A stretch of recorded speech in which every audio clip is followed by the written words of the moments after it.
just like that, we are at Southside.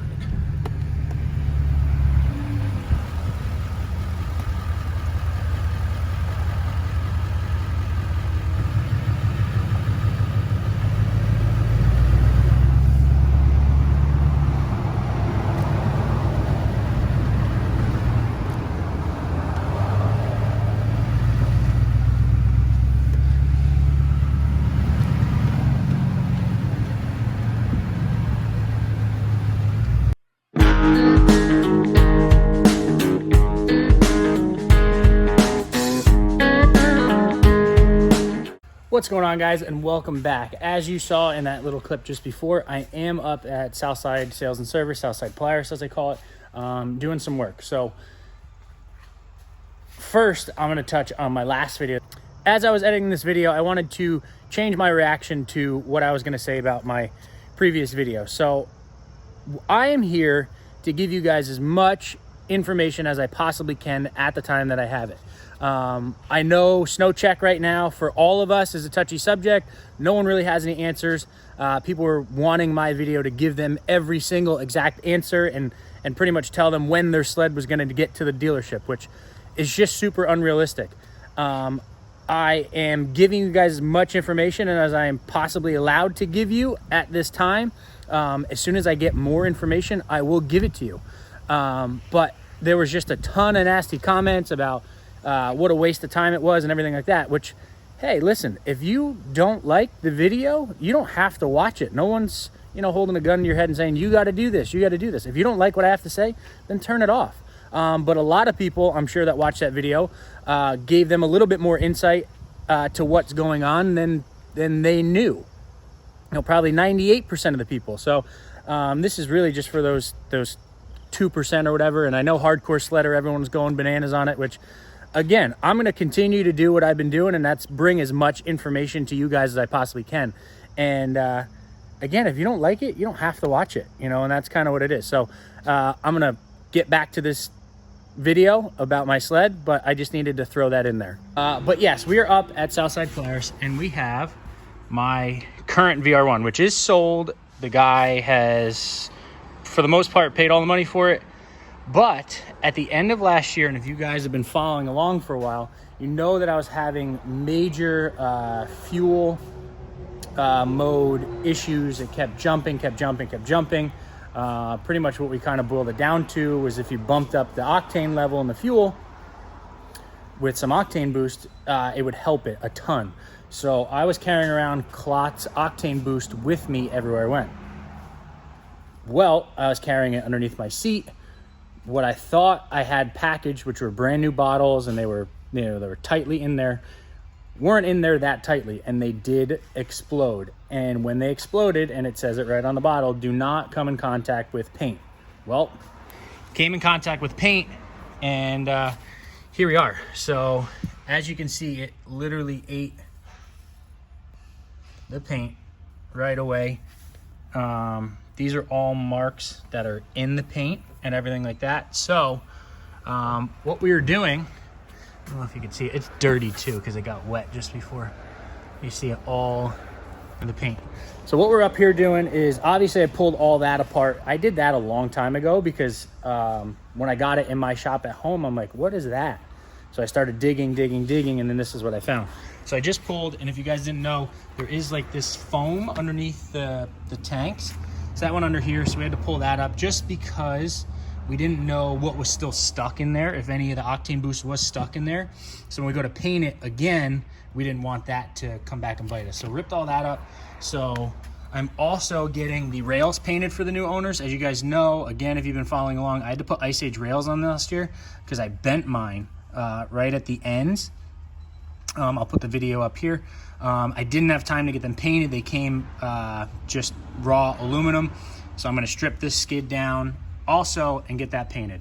So again, if you guys didn't know, Scotty, who does all of Southside's paint work, is literally next door. Hold on. Right there. So it was easier for me to come up here, take it all apart, do some other stuff with the guys up here too. But everything's gonna be in one spot. Here's my tank hood, center console piece, my side panels, everything like that. So we're just going to, I'm going to start at the skid. Well, I mean, that's already done now, so I don't even have to worry about that. Normally that's a pain in the butt, but I think because it got all mushed up from the octane boost, it actually made it easier. So that's a win. So we're going to pull that skid, and then I got to pull the bumper. I got to pull the taillight housing. I got to move the this seat. So the bolts for these right there. So then that'll, once you loosen those, that'll slide back to your lock and ride, and that'll pop out. And then it's going to get painted. So bolts wise, to get the skid out, I've gone over this, but you have your front ones there. I don't know why I'm zoomed out. Front ones there, which are 17s. Rear ones are 15. We already broke them loose, so I'm going to go ahead and just pull, like I said, pull the skid out. I'm going to loosen the rear axle, push that forward, just to make it easier for everything to get out. So if you guys don't remember how this all comes out, flip it on its side. Put something in the, so Bruce has these made. I have a homemade one. Put it in the steering post column so it doesn't go all the way over and wreck your bars. Flip it over and then pull the skid out. I don't know, I might be able to set you guys up.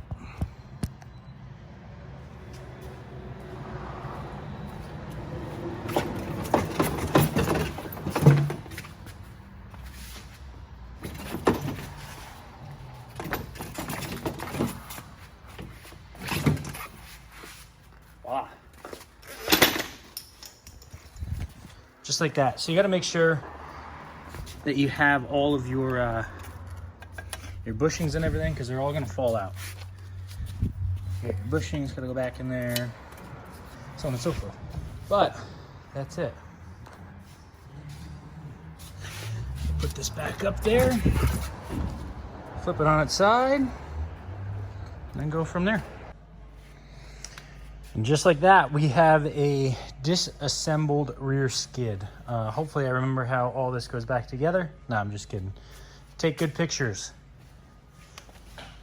Right? Take good pictures? Oh, yeah. So, it is lunchtime here, so I'm gonna go and shoot out, get some grub, and then come back and finish this up. I got delayed big time.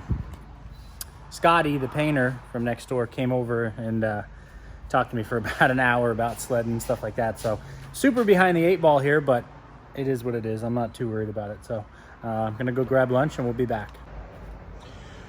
Back from lunch, we just, I went and got some Burger King, believe it or not. I haven't had Burger King in the longest time. But got it flipped back up. So I'm gonna take off this bumper now, which I believe is just these 4 bolts. So you got 1, 2 on this side, and then, oh no, there's a third one right in the back here on the inside. So 6 bolts, get the bumper off. I will drill these rivets out for the flap, and then see how this is held on. Oh, and get this off. Again, what holds these in are just these. So once I get that apart, then I gotta figure out how to strip these. Like I said, Scotty, the painter, was here. He said some lacquer, some gas or something should pull all this right off just to clean it so he doesn't have to do it. So I'm gonna get to that now. Okay, flap is off. There was also one bolt underneath. It's hard to explain. I'm sorry, for the bumper, there was one that attached to the flap right there, and then that plate falls out. Your rear bracket, or your rear light, there's 2 Torx bolts underneath it, and everything popped off. Your seat bracket were 10 millimeters. So that's it. That's done. Now I just got to go and figure out what we're gonna do to strip these. I mean, the stuff's pretty much just flaking off at this point. Of course, now it won't flake off. So sled wise though is good. I mean, honestly, the paint that they put on these 2 is even better than what factory is. It's gonna have a better shine and be way more durable. So new owner, I guess you could say you're welcome. And he does know about this. He knew about this a long time ago. as soon as I found out, he found out. So that's it. I got to move all my stuff and get it all organized and then work on these. So we'll check back once we figure out what we're going to do here. And that's it for this video, guys. Bruce ended up throwing those rails in his sandblaster and getting them ready and prepped for Scotty to do it. That is actually in the booth today. This is about a week or so later. So that's all prepped and ready to go. I told Scotty to try and get me video if he can. He said he's going to try and do everything that he can in his power to get me just, you know, a couple snippets. I'll throw them in at some point, but that's getting painted and I'll get that back together and get that to the new owner. Again, as I said earlier in the video, if I hear anything new on snow checks, I will get the news to you guys. I'm trying, you know, they're waiting to hear, I'm waiting to hear, we're all waiting to hear. It's, like I said, a touchy subject, and you know, we all want our sleds. I want it, you know, if I could have my sled right now, I want it, but it's just not the case. It's not in the cards this year or with everything going on. So we'll have to wait, but hope you guys like this video. Make sure to like, make sure to subscribe, and I will see you guys in the next one.